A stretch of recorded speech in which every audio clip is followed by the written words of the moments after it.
Hello everyone. तो इस video में हम डिस्कस करेंगे एसएससी स्टेनो 2023 एग्ज़ाम के फाइनल कट ऑफ के ऊपर कि फाइनल कट ऑफ जो है 135 टू 140 जा सकती है। बस कुछ कंडीशंस हैं, वो चीज़ हमें पूरी करनी पड़ेगी और ये जो फ़र्ज़ बनता है इन तीनों कंडीशंस को पूरा करने का वो हम सब में से ही है। ठीक है, हम सब में से भी हैं और साथ में जो हम सभी को जो गाइड कर रहे हैं, यानी आप सभी को जो गाइड कर रहे हैं उनका भी है और जिनसे आप पढ़े हो उनका भी है। हर एक पर्सन्स का अगर ऐसा हो जाता है, इन कंडीशन ये 3 कंडीशन अगर पूरी हो जाती हैं तो कट ऑफ आपका 135 टू 140 जा सकती है। अब 3 फैक्टर क्या हैं, 3 कंडीशन क्या है, वो चीज़ें हम डिस्कस करते हैं यहाँ पे, ठीक है? तो जो 3 फैक्टर मैं बता रहा था यहाँ पे कि जो कट ऑफ को 135 टू 140 ले जा सकती है, वो पहला फैक्टर यहाँ पे रहता है आपका 2022 में जिनका भी सिलेक्शन हुआ वो। क्योंकि 2022 में जिनका भी सिलेक्शन हुआ उनके मैक्सिमम लोगों के मार्क्स जो है, क्योंकि जितनों के मैंने बताई है उनके मार्क्स इस रेंज में है 135 टू 145। और जो 2023 की प्रिपरेशन कर रहे हैं 2023 में एग्ज़ाम के, उनके भी इसी रेंज में है। अगर 2022 में सेलेक्ट हो रखा इंसान 135 टू 145 के बीच में उसके मार्क्स हैं और वो इस ग्रेड डी का स्किल देता है, तो चांसेस 100% है कि उसको जो पोस्ट 2022 में मिली होगी उससे उसको अ, कम वाली पोस्ट ही मिलेगी। मतलब वो डिज़ायर पोस्ट जो वो चाहता है 2022 में कि ग्रेड डी में उसको मिल जाए, वो मिलना बहुत ज़्यादा 100% पॉसिबल नहीं है कि इतने मार्क्स पे जो है उसको उसकी डिज़ायर पोस्ट मिल जाएगी। तो उससे क्या होगा, ना तो वो पोस्ट जॉइन करेगा, ऑलरेडी वो सिलेक्टेड है, उससे वो पोस्ट क्या हो जाएगी, खाली हो जाएगी। क्योंकि आजकल जो है मेंटालिटी लेवल पता नहीं क्या लेवल का मेंटालिटी, कुछ लोग तो बहुत ज़्यादा मेंटल होते हैं कि 2022 में ऑलरेडी सिलेक्टेड है, उनको बस अपने नाम के आगे 2 टाइम्स 3 टाइम्स लिखना होता है कि 2 टाइम्स सिलेक्टेड 3 टाइम सिलेक्टेड।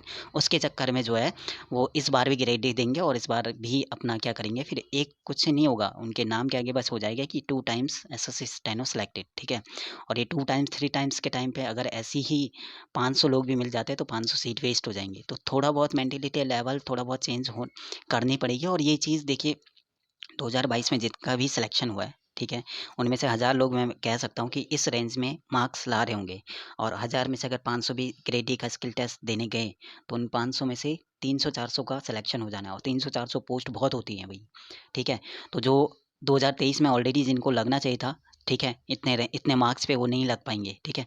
तो थोड़ा बहुत ये है कि इस लेवल, अब ये चीज़ कौन करेगी? ये चीज़ फ़र्ज़ बनता है भई हम सभी का, ठीक है? या फिर जो तुम सभी को जो गाइड करने वाले हैं उनका, ठीक है? जितने भी आप जिनको भी फ़ॉलो करते हो, पहली बात इम्पोर्टेंट चीज़ सबसे ज़्यादा इम्पोर्टेंट नहीं, इंसान को इंसान रहने दो, भगवान मत बनाओ, ठीक है? इम्पोर्टेंट ये है कि किसी ने अगर बोल दिया कि 150 पे सिलेक्शन होगा, तो आप वहीं पे क्या हो जाते हो, बिल्कुल ही उसे लेके बैठ जाओगे कि 150 पे हमारा सिलेक्शन नहीं, 150 पे बोला इस इंसान ने तो मतलब 150 पे ही होगा, इससे कम पे नहीं होगा, ठीक है?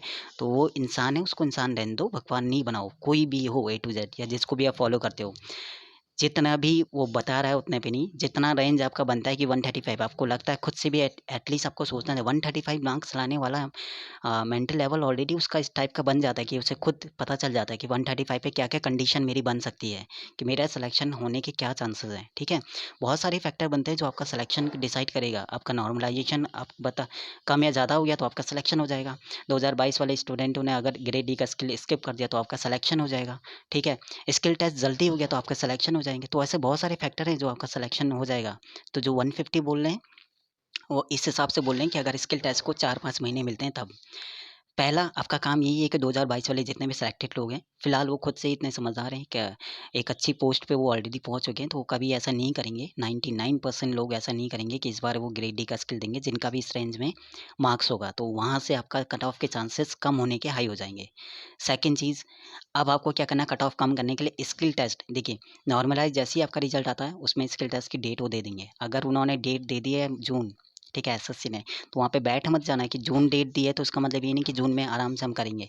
उस जून के चक्कर में जो भी स्टेनो नहीं कर रहा होगा, ठीक है, जिसका स्कोर है वो आराम से स्किल सीख के और फिर एग्ज़ाम निकाल देगा, ठीक है, तो कट ऑफ फिर बन जाएगी हाई।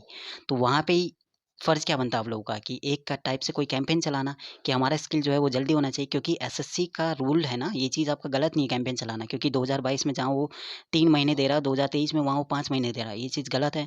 तो इस चीज़ का एक फ़र्ज़ बनता है आप लोगों का कि हाँ भाई, ये कैंपेन चलाना और स्किल टेस्ट जितना जल्दी हो सके उतना जल्दी स्किल टेस्ट करवाने के लिए कहना, ठीक है? तो स्किल टेस्ट तो जितना जल्दी स्किल टेस्ट होगा उतना कट ऑफ कम जाएगी, ठीक है? थर्ड चीज़ आपका नॉर्मलाइजेशन, ये बहुत बड़ा फैक्टर है नॉर्मलाइजेशन, क्योंकि लास्ट टाइम भी मैंने ऑलरेडी बोला था ऐसे बहुत सारे लोग थे जिनके 125 थे, 126 थे, 127 थे। तो ये मार्क्स देख के तो आपको किसी को भी लग जाएगा कि हमारा सिलेक्शन नहीं होगा, बट आफ्टर नॉर्मलाइजेशन उनका स्कोर 135 प्लस ही हो गया था और 133 पे लास्ट सिलेक्शन हुआ था। तो सिलेक्शन के चांसेस उनके हाई हो गए। तो नॉर्मलाइजेशन बहुत बड़ा फैक्टर यहाँ पे रहता है।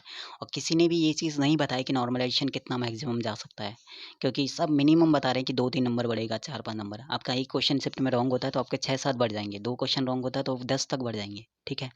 तो पहली बात कट ऑफ कम करने का जो भी मैंने फैक्टर बताया, एक तो 2022 वाले जितने भी सिलेक्टेड हैं अगर वो स्किप कर देते हैं ग्रेड डी का स्किल, क्योंकि इतना थोड़ा बहुत वो समझदार होंगे ही कि 99% लोग स्किप कर देंगे इस रेंज वाले, तो कट ऑफ का कम हो जाएगा।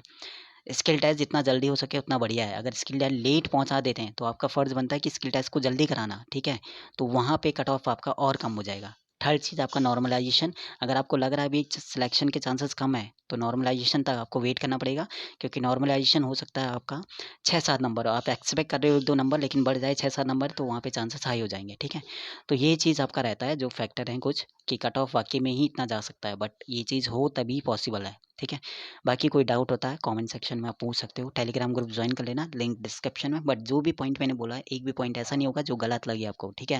या कोई भी ऐसा नहीं कह सकता कि ये पॉइंट गलत है और इतना कट ऑफ नहीं जा सकता है।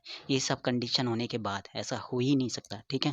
बाकी टेलीग्राम ग्रुप ज्वाइन कर लेना और कमेंट में जो भी क्वेश्चन है वो आप पूछ सकते हो। अपना स्कोर भी आप लोग बता सकते हो।